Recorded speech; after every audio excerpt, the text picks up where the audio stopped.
வணக்கம் சொந்தங்களே. மாவட்ட செயலகத்தினுடைய ஊடகப் பிரிவின் செய்தியோடு இணைந்து கொள்வதில் மகிழ்ச்சி.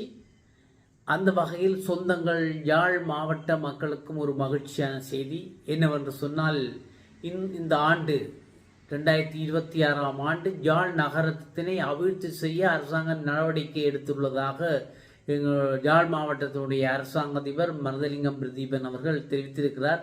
யாழ்ப்பாண நகர அபிவிருத்தி திட்டம் தயாரிப்பதற்கான பங்குதாரர்களை அவர்களின் கருத்துக்களை கேட்டறிந்து கொள்வதற்கான பங்குதாரர் ஆலோசனை கூட்டம் யாழ்ப்பாண மாவட்ட அரசாங்க அதிபர் பணிமனையிலே மருதலிங்கம் பிரதீபன் அவர்களின் தலைமையில் நடைபெற்றிருக்கிறது.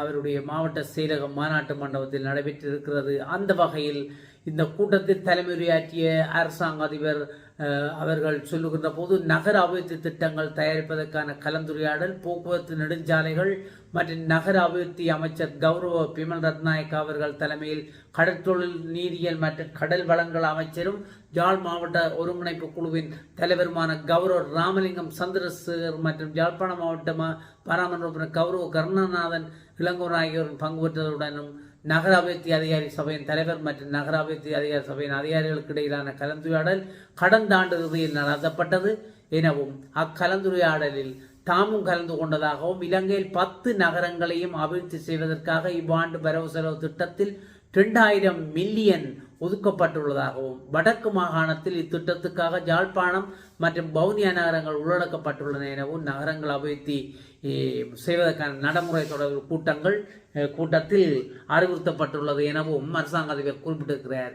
இதன்போது யாழ்ப்பாண மாவட்டம் சார்ந்த துறை சார்ந்த திணைக்கள அதிகாரிகள், அரசியல் பிரதிநிதிகள், சமூக மட்ட பிரதிநிதிகள் ஆகியோருக்கு இந்த திட்டம் தொடர்பில் தெளிவுபடுத்தி ஆலோசனைகளை பெற வேண்டிய தேவைப்பாட்டினை தாம் கூட்டத்தில் தெரிவித்ததாகவும், அதன் அடிப்படையில் தொடர்புடைய பங்குதாரர்களின் கருத்துக்களை கேட்டறியும் நோக்கிலும் இச்செயற்திட்டத்துக்காக ஒதுக்கப்பட்ட நிதியை முன்னுரிமை வழங்க வேண்டிய திட்டங்கள் அடையாளம் கண்டு திறம்பட பயன்படுத்துவது தொடர்பிலும் ஆராயும் நோக்கத்துடன் இந்த கலந்துரையாடல் ஏற்பாடு செய்யப்பட்டுள்ளது எனவும் தெரிவித்தார்.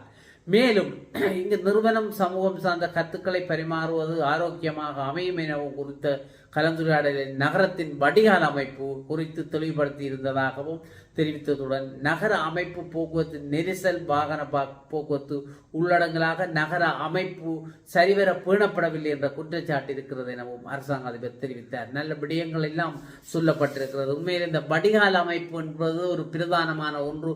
எங்களுடைய வெள்ளப்பெருக்குகளில் இருந்து எங்களை யாழ்ப்பாணத்தை காப்பாற்ற வேண்டும் என்று சொன்னால் உண்மையான ஒரு சீரான வடிகால் அமைப்பு இருத்தல் வேண்டும். அதை பற்றியும் பேசியிருக்கிறார்கள். மேலும் நாமும் அதனை கண்கூடாக பார்க்கிறோம் எனவும், யாழ் நகரம் அழகுடையதாக ஆரோக்கியமானதாக அமைவதுடன் அதனை தனித்துவம் அடையாளமாக மாற்றி அமைக்கும் தேவைப்பாடு அனைவருக்கும் இருக்கிறது எனவும், எனவே அது குறித்த ஆலோசனைகளை தெரிவிக்க வேண்டும் எனவும், இங்கு புறப்பட்ட கருத்துக்கள் எதிர்கால அபிவிருத்திக்கு திட்டங்கள் வடிவமைப்பதற்காக பயன்படுத்தப்படும் எனவும் அவர் தெரிவித்திருக்கிறார். உண்மையில் யாழ்ப்பாணத்தை அழகுபடுத்த வேண்டும்.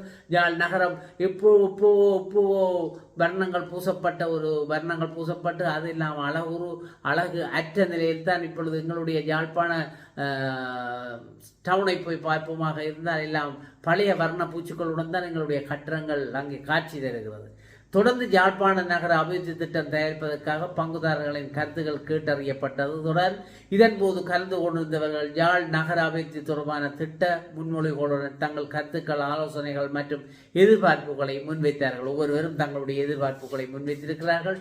இந்த கலந்துரையாடலில் மாநகர சபையின் கௌரவ முதல்வர், நல்லூர் பிரதேச சபையின் கௌரவ தவிசாளர், நகர அபிவிருத்தி அதிகார சபையின் வடமாகாண பணிப்பாளர், யாழ் போதனா வைத்தியசாலை பணிப்பாளர், மேலதிக அரசாங்க அதிபர், மேலதிக அரசாங்க அதிபர் காணி, மாவட்ட திட்டமிடல் பணிப்பாளர், வடக்கு மாகாண உள்ளூராட்சி திணைக்களத்தின் ஆணையாளர், மாவட்ட ஒருங்கிணைப்பு குழு தலைவரின் மற்றும் நல்லூர் பிரதேச செயலாளர்கள், துறை சார்ந்த பல்வேறு திணைக்களங்களின் அதிகாரிகள், வர்த்தக சங்கத்தினர் பிரதிநிதிகளின உள்ளிட்ட தரப்பினர் கலந்து கொண்டு இந்த விடயங்கள் எல்லாம் கலந்துரையாடப்பட்டிருக்கிறது.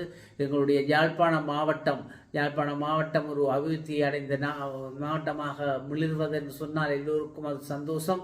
அந்த யாழ்ப்பாணம் மாவட்டத்திலே இந்த யாழ்ப்பாணம் நகரம் மட்டும் நகரத்தினை அழகு செய்வது, நகரத்தினை அபிவிருத்தி செய்வது, நகரத்தில் உண்மையிலே எங்களுடைய இலங்கை போக்குவரத்து சபை அந்த அந்த பகுதி தரிப்பிடங்கள் எல்லாம் அபிவிருத்தி செய்ய அழகுற செய்வது மிகவும் அவசியமாகிறது. ஆகையினால் அந்த பஸ் நிலைய பகுதிகள் எல்லாம், மற்றது எங்களுடைய கடைகள், நெரிசல்கள் போன்ற விடயங்களை எல்லாம் சீர் செய்து ஒரு அழகுற செய்துவிட்டால் எங்களுடைய யாழ் நகர் மிகவும் ஒரு அழகு வாய்ந்த நகரங்களுக்குள் ஒரு அழகு வாய்ந்த நகரமாக எங்களுடைய யாழ் நகரம் மிளிரும் என்பதில் எதுவித ஐயமில்லை. ஆகையினால் அரசாங்க அதிபரினுடைய எங்களுடைய அரசாங்க அதிபர் மருதலிங்கம் பிரதீபன் அவர்களின் தலைமையில் இந்த அபிவிருத்தி நடப்பது மிகவும் சிறப்புடையதாக கொள்ளப்படுகிறது. ஆகையினால் அது மிக விரைவாக நடக்க வேண்டும். இந்த ஆண்டுக்குள் அது நடந்து ஒரு ஒரு அழகுரு நகரமாக எங்களுடைய யாழ் நகரப்பகுதி மிளிர வேண்டும் என்று நாங்களும் கேட்டுக்கொண்டு மீண்டும் ஒரு செய்தியில் உங்களை சந்திக்கும் வரை மாவட்ட செயலக ஊடகப் பிரிவின் செய்திகளுடன் விடைபெறுகிறேன். நன்றி, வணக்கம்.